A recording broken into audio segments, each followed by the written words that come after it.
તો આ બધું છે ત્યારે પણ ભગવાન છે, નહોતું ત્યારે પણ ભગવાન હતા અને પછી પણ ભગવાન જ હશે. આપણે નહોતા ત્યારે દુનિયા ચાલતી હતી, છે ત્યારે દુનિયા ચાલે છે, નહીં હોય તોય દુનિયા ચાલવાની જ.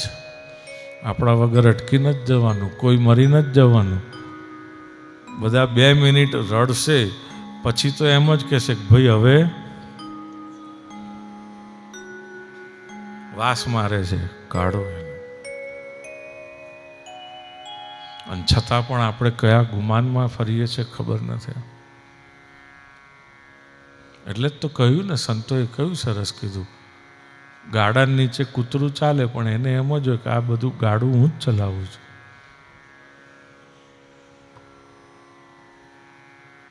આપણાથી કાંઈ ભાંગ્યો પાપડે તૂટે નહીં. આ બધું એની ઈચ્છાથી આ બધો ખેલ ચાલી રહ્યો છે.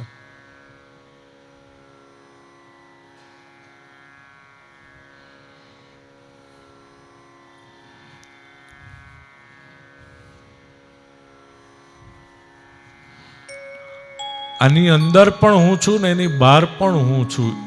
ઘડા રૂપે તો છું પણ માટી રૂપે પણ છું જ, અને એ હું જ છું.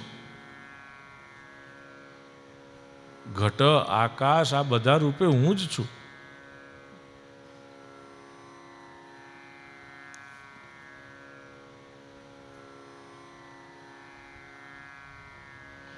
પ્રવિષ્ટાન્ય પ્રવિષ્ટાની તથા તેષુ ન તેષ્વહમ.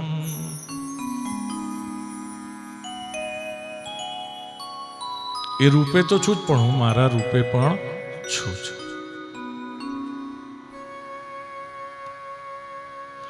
ઋતેર્તમ યત પ્રતીયેત ન પ્રતીયેત ચાત્મની. તદ્વિદ્યાદાત્મનો માયા યથા ભાસો યથા તમઃ. આપણને જ્યાં જ્યાં ભાસ જેવું લાગે ને ત્યાં સમજી જવું કે આ અવિદ્યા છે આપણી, બીજું કાંઈ નથી.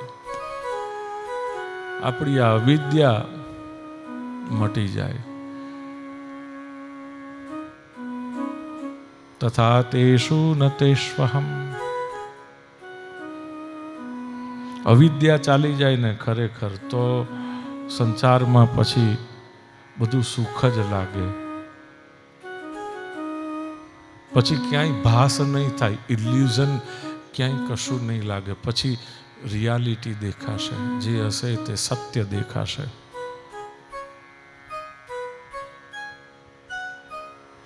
એતાવદેવ જિજ્ઞાસ્યમ તત્વજિજ્ઞાસુનાત્મનઃ.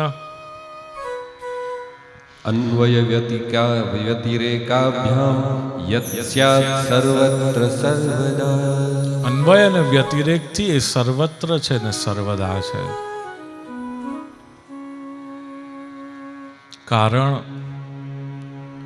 સમવાય કારણ, નિમિત્ત કારણ, કરણ, આ બધું ભગવાન પોતે જ છે. ત્યારે આ બધું છે. એટલા જ માટે કહ્યું યોગી પરમહંસે કે આ એક વૈશ્વિક સ્વપ્ન જોવાઈ રહ્યું છે અને એની અંદર આપણે બધા એક નાના નાના ભાગ છે, તણખલા છીએ ખાલી, બીજું કંઈ નથી. પણ તણખલાને પણ આ પોતાને જો પર્વત માની બેસે ક્યાં જવું? એટલે તો લોકો ઉપર પહાડ પડે છે, શેના? દુઃખના.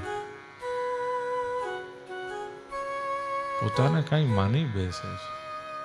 ભાઈ આ બધું જે માનતા હોય ને તો બધું મૂકો બાજુ ઉપર, કાંઈ નથી આપણે. બસ શરણે આવી જાઓ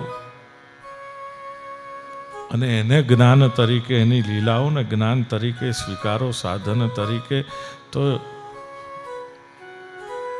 નહીં આ પાર.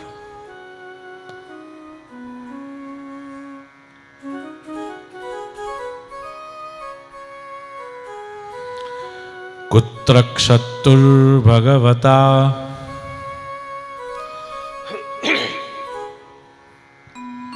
મૈત્રેયેણા સસંગમઃ કદા વા સહ સંવાદ એતદ વર્ણયન પ્રભો. વક્તા સાવધ છે, સાચા અર્થમાં શ્રોતા છે, માટે અહીંયા પ્રશ્ન કરે છે. જેવી સુખદેવજીએ શરૂઆત કરી કે એક વખત આ તમે જે બધો 150 જેટલા પ્રશ્નો કરી નાખ્યા કે ભગવાન પોતે ભગવાન હતા, પછી એને મદદ લેવાની ક્યાં જરૂર રહી, એને આમ કરવાની ક્યાં જરૂર રહી, એને તેમ કરવાની ક્યાં જરૂર રહી, બધા પ્રશ્નો પૂછી નાખ્યા. સુખદેવજી કહે છે કે આવી જ રીતે આવા જ પ્રશ્નો પૂર્વમાં એક વખત વિદુરજીએ મૈત્રેયજીને પૂછ્યા અને મૈત્રેયજીએ જે કહ્યું એ હું તમને કહું. વિદુરજીનું નામ સાંભળતા અને આ વાત સાંભળતા પરીક્ષિત કહે કે એક મહાવનમાં રહે ને એક મહાભવનમાં રહે, બેમાંથી એક કંઈ ક્યારે બહાર નીકળે નહીં, તો આ બેનો ભેટો કેવી રીતે થયો? આ બેનો ભેટો કેવી રીતે થયો ને ક્યારે થયો?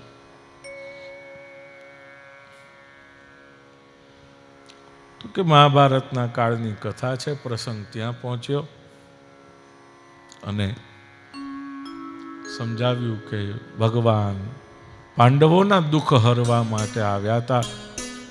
ધૃતરાષ્ટ્રની પાસે ધૃતરાષ્ટ્રે સાંભળ્યું ન સાંભળ્યું કર્યું અને દુર્યોધને ઉત્તર આપી વિદાય કર્યા. ભગવાન ભૂખ્યા હતા. ભગવાનને થયું ક્યાં જવું,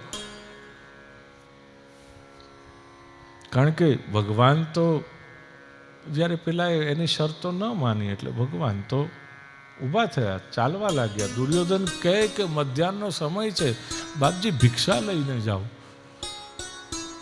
આનું નામ ગ્રહસ્થ કહેવાય કે જમવાના સમયે કોઈ આવે તો એને જમ્યા વગર જવા દેવો નહીં. પણ ભગવાને સ્પષ્ટ શબ્દોમાં ના પાડી દીધી કે દુર્યોધન તારા જેવા અધર્મીનું અન્ન હું ખાઉં તો મારી પણ બુદ્ધિ ભ્રષ્ટ થાય.